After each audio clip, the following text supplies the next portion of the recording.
Then many people have such a question. They say, shadows come, or perhaps my shadow has come. How do these shadows actually come? Is there a specific period, term, or special time for their arrival? The confrontation that all humanity is experiencing today, as I have already said, is connected precisely with the shadow. In the Quran it is said, "The long side of the shadow I took to my own side."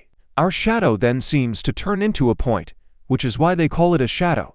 It becomes a point because such black dots come out of a person. These black dots emerge from the human being. When a person reads the Quran, a scent appears, and the shadow takes on a shape similar to the moon, round. Inside it, various things connected with the person's scent gather together. This is how its formation happens.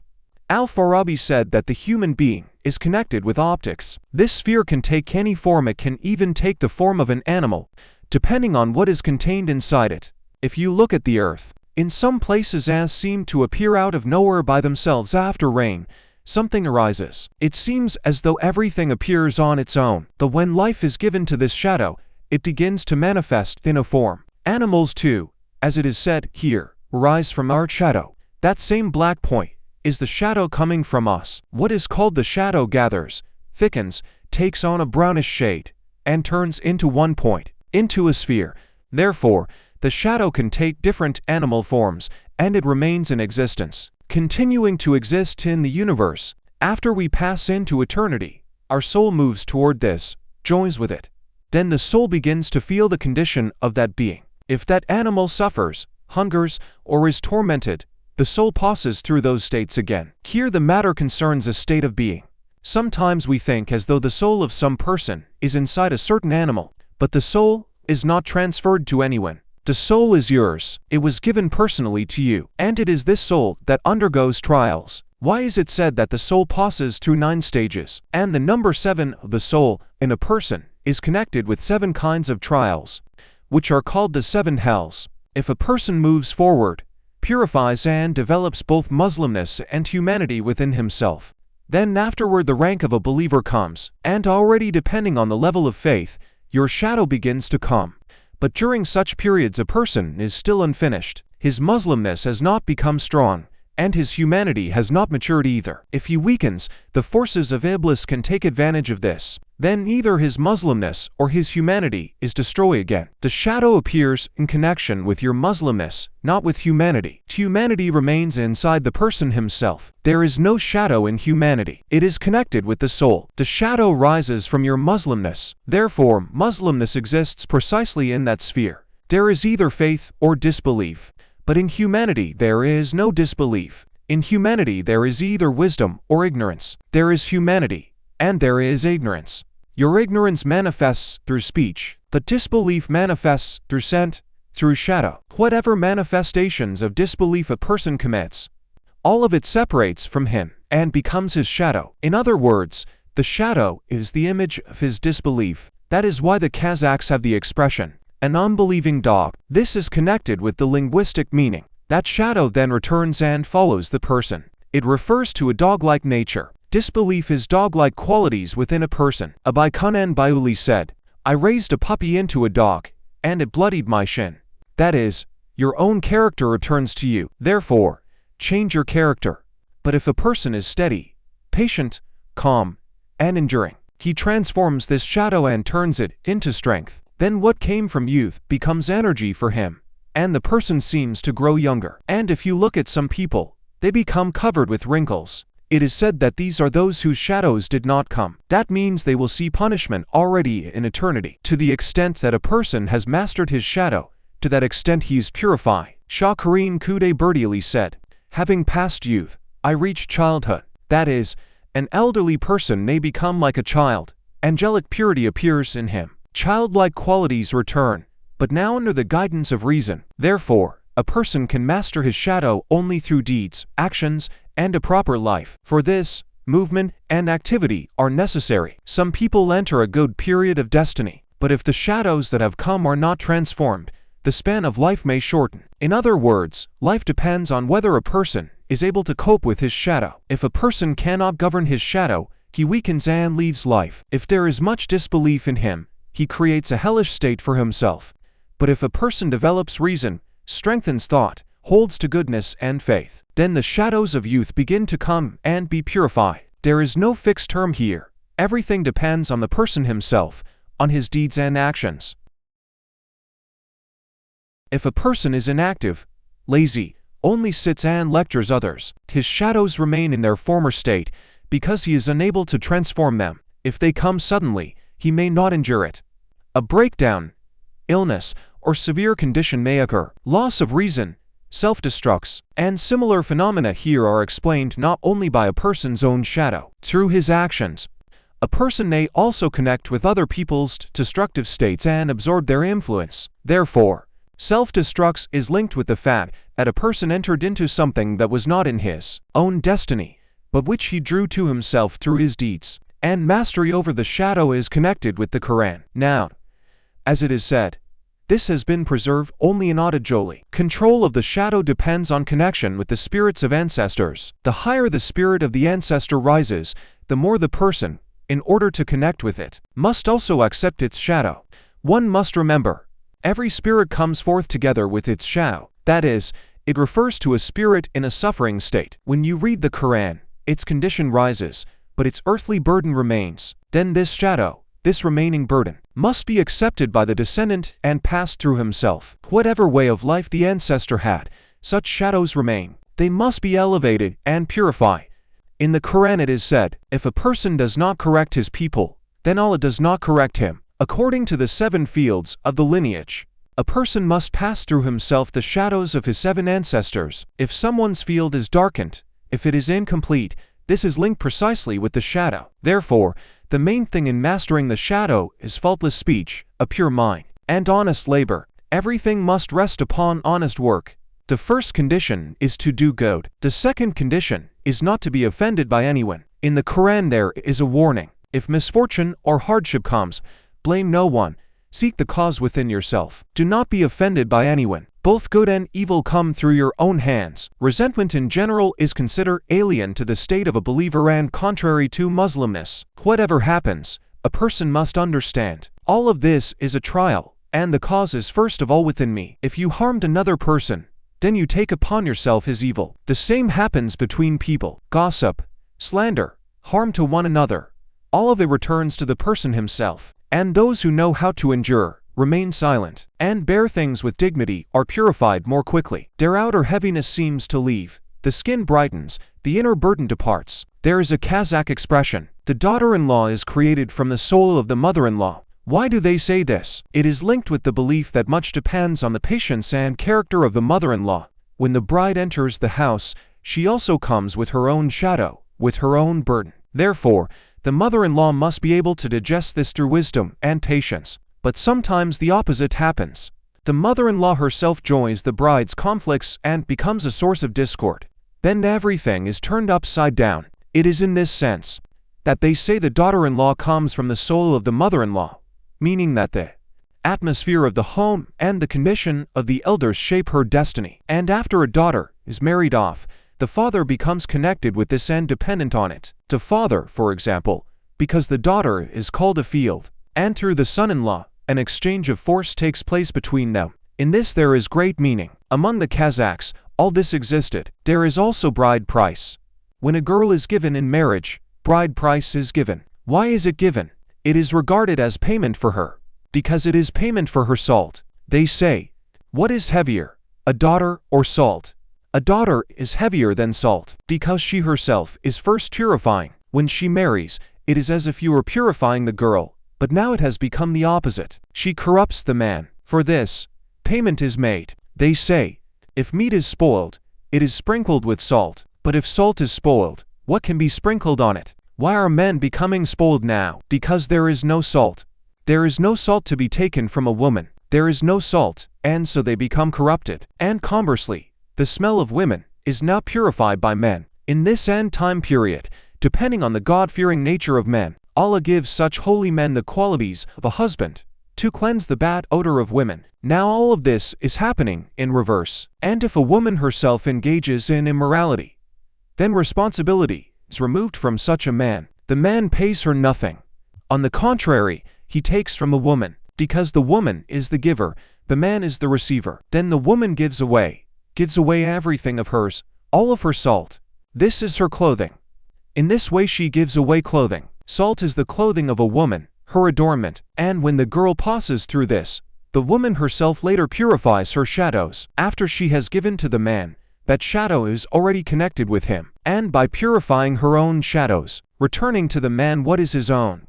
This is the duty of the woman. Only afterward do they separate. Therefore, usually no debt remains upon a woman. But if a woman of her own will refuses her husband, then the woman remains indebted according to her bride price. It is necessarily so. Those who now abandon their husbands and run away will fall into hell. Necessarily, because they remain indebted by that shadow. What is meant here? In the shadow there is money. Therefore, if you yourself process and digest all these shadows, then your shadow becomes longer. These are already long forces, and money is what you give over to Allah. That is, this force then comes out to meet you ahead of you.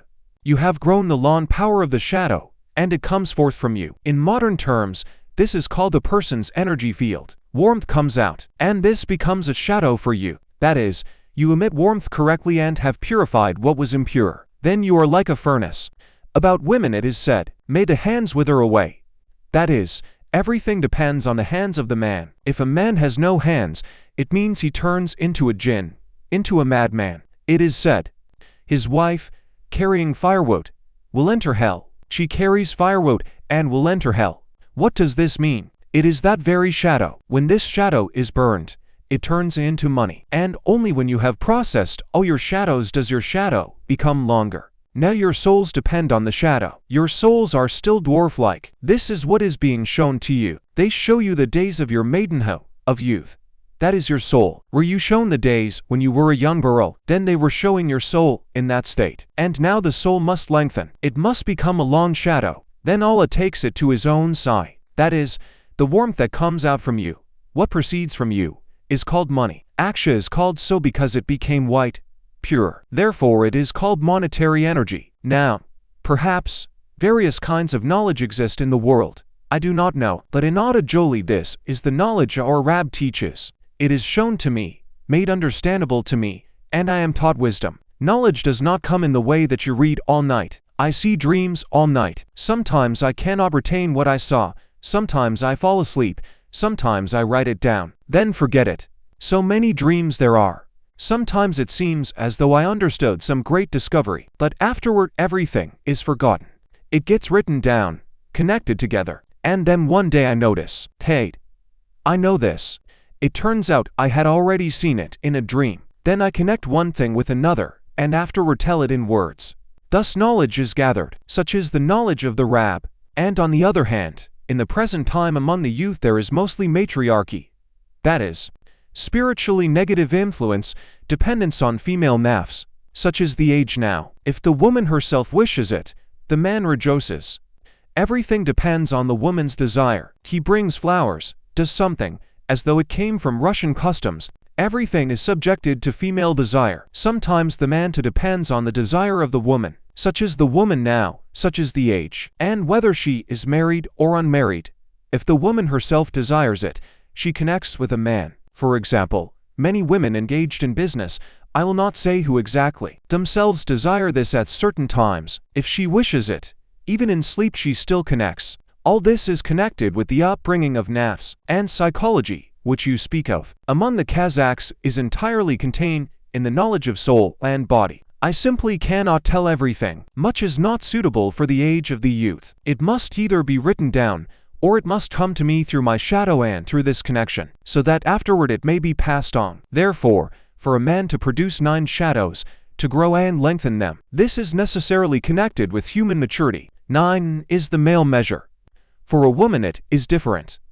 For a woman the number is 40. It is not without reason that they say a woman has 40 souls. That is, her productive force is 40. But to produce 40 is almost impossible. Those who can produce 40 are only those who became united through for women. Each gives 10 from the right side, helping one another. This is exactly how you are being united now. To save your lineage, your community, means to know how to exchange shadow. If there is mutual understanding, kinship, and harmony among relatives, then the shadow is added to you and strengthens you. Therefore now we must correctly produce our shadow, and then first of all give it to our relatives. That is why harmony between man and woman, peace between them, and proper union are the most important things. It is said, a daughter is a field. If a daughter lives in peace with her husband, cares for him, preserves harmony, then the youthful strength of her husband she transfers to her father, repaying a debt. In this lies the meaning of the field. It turns out that every son-in-law should add strength to his father-in-law, but this already depends on the woman. If the woman turns away and destroys the bond, then she breaks the connection between the two sides. Afterward she may also break the bond between father and child. In this lies Kazakh wisdom. If the thread between child and grandfather is broken, this means to block the share that came from 7 ancestors, and also to narrow the destiny of one's own father. Why is it said that a good son comes from the mother's lineage? Because honor and dignity that came from the maternal side are passed to the boy. A woman is not given masculine honor in the same form. A woman's honor is in modesty, shame, and reserve. Therefore it is said, half of faith belongs to women. Why is half of faith in women? Because if such a woman turns toward someone, this is already a gift of Allah to that person. In this there is great meaning. Therefore, a man must not strike a woman in the face. Even within respect and honor there is a hidden law of exchange of strength. If a man insults a woman, especially her mother, he blocks the strength that the father was meant to pass on to the daughter. Everything that comes to the daughter passes through the mother, yet the father's strength also passes through the mother. It does not go directly. Therefore, in the words, if you do not correct your people, Allah will not correct you, there stands behind them the whole Kazakh tradition, only expressed as an I. Among the Kazakhs, women loved poets, warriors, honored them as spiritual protectors, and respected teachers. This was part of tradition. Sometimes, if a woman does not receive through her husband what she was meant to receive spiritually, Allah appoints for her a spiritual husband. Through him comes what the real husband could not pass on. A woman was meant to receive through her husband a connection with her lineage, from the maternal side, from her own side. But if the husband himself is weak and cannot transmit it, then he remains below that level. And a man, unlike a woman, cannot take strength from just any woman. Therefore, a man is assigned a specific woman from whom he can receive what is his. Not every woman is suitable, and in this, it is said, was one of the meanings of why the Messenger of Allah had several wives. Otherwise, all women would have loved him, and he could have remained with 1 or 2. Why then were there many? Because each of those women was a source of a particular strength. Now people understand this differently, but at that time it was necessary, because through this the Quran was explained and strength was manifested. This, as it is said, was a special privilege given to the Prophet. The same feature, according to the author, was also given to Abdullah Khan. It is said he had many wives, around 12. This was needed for receiving strength. Otherwise, could he have united the 3 Jews and reached such a level? It was necessary to unite the strength of ancestral spirits and strengthen the sacred energy of the lineage. Therefore, this is called the work of God. Our reason is not always able to understand it. God's works cannot be measured only by Sharia. Sharia is the religious order for the common people, so they may live properly in this world. But for mastering eternity, Sharia alone is not enough. For this, Sharia is not fully sufficient. Tariqat is already the step onto the path, receiving a letter from the path, that is, entering the spiritual road. Now, as it is said, you are already mastering Tariqat, stepping onto the path, connecting. In the Quran it is said, walk through the earth and look. Have not the peoples who lived before you shown you the way? This means one must connect with previous generations. Through Tariqat begins the multiplication of lineage and inheritance. Marifat is already the knowledge of hidden things. The present dhikr, receiving messages, opening inner sight. All this belongs to Marifat, and only a few reach Haqiqat, truth. We do not now live in complete truth, but one must not say that truth does not exist. Messages come from truth, through dreams, illuminations, signs, and visions. All these are messages from truth. If Allah makes the messages that become clear and confirms them, then it means a person is in some way connected with truth. What is now happening between us as an exchange of strength and an exchange of shadows is a special process, but shadow is different in kind. There is a saying, a habit of 3 or 4 years becomes a lifelong helper. That is one shadow. And there is a past shadow. It is separate. The past shadow is given to a person for himself. He is obligated to master it himself. Allah permits it to come to a person and joins it to him at a certain time. When such a shadow comes, the person must be ready. Therefore, we read the Quran and observe God consciousness. Therefore, it is said to keep the fast. Now it is the autumn season, the time of the coming of the shadow. That is why it is said, keep the fast, be light, be restrained. Because inside these shadows our nafs is hidden. Just as once we ate like animals and lived like animals, so these shadows return. At such a time one must master them through the opposite, through restraint and purification. For we have forgotten when exactly our shadows separated, because of adultery, sin, or something else. But once they separated and went out, and now we ourselves must process them and purify them. And now there is a shadow that you produce yourself. This is already a shadow through spirits and ancestral souls. A spiritual exchange takes place. And you create your own shadow. These are your good deeds. It is precisely this kind of shadow that is meant in the words of Allah. The long side of the shadow I take to my own side. The meaning concerns the long side, that the shadows that come to a person may be dwarf-like, small. Sin diminishes a person, making him smaller and smaller. If you look at people burdened with many sins, their chest is narrow, and they think only of themselves. This is what it means.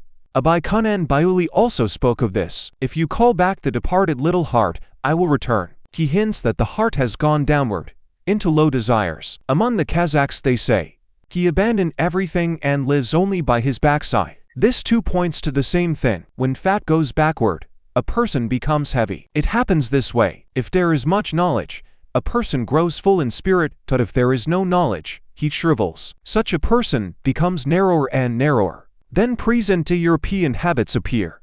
You do not love me. What did your mother say? All these traits.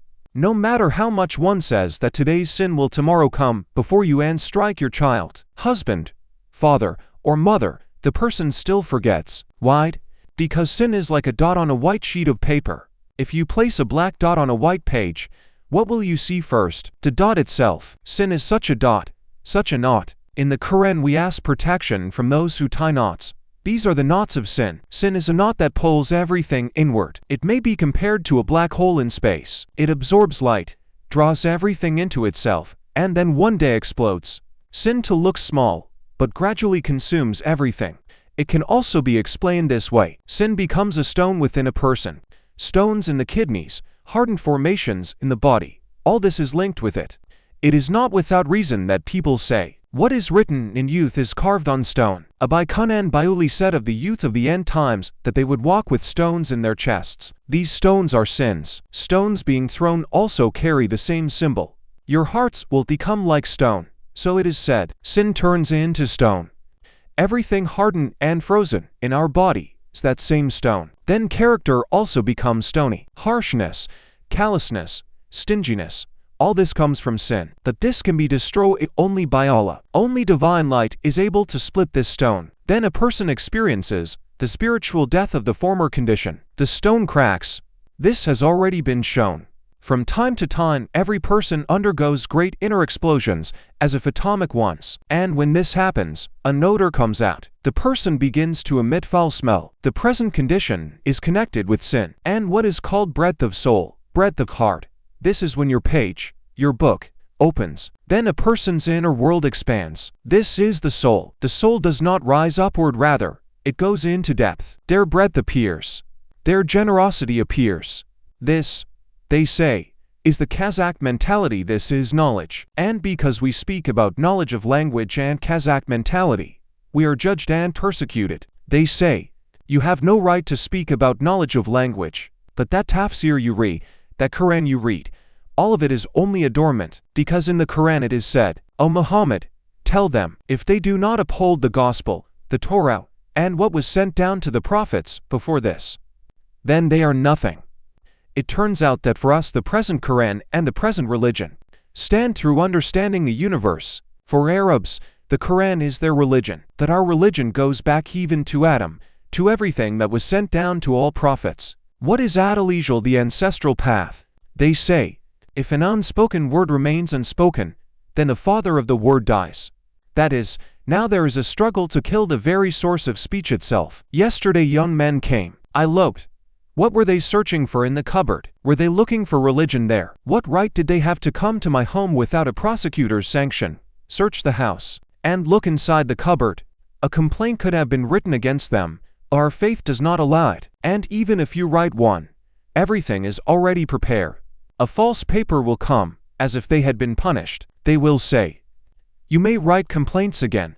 It is not without reason that people say, "One crow does not peck out another crow's eye." Now we are gathering all of this, folders, papers, how many documents are lying there? Everything they wrote is false, all fabrication. But these documents will be needed, because now many of them already regret it, saying they lied then, arranged false persecution, and later condemned unjustly. Now they say it should have been done differently, because the very fact of how I was judged is a document, over which the whole world will laugh tomorrow. At that time I even said during the provocation, "Did I ask you to release me? On the contrary, add more time. Give 3 years." Then it was said, "This is not the court of Atta-Joli. This is your own court. And the judges and prosecutors themselves will one day stand trial. And we are moving toward that. It will be the judgment of the people. The people must awaken and rediscover their own mentality. Tomorrow, who knows how much less stock may perish? Why not organize already now, at least 10 people in every village, 1 animal from each? That would already be help. But they do not allow this to be done. Tomorrow a bridge may collapse, there may be accidents in the sky. Warnings were already given, yet nothing was done, and 5 people die. And they say, well, those were Russians, but that too is disbelief. Who were they? They lived and died on Kazakh land. Therefore, we are responsible as well. All of this, in order to prevent change, is being done through the closure of Atta-Joli, through labels such as extremism, religious matters, and the like. They are probably still thinking how to punish us, how to make us report. But tomorrow many of them themselves will face illness and severe trials.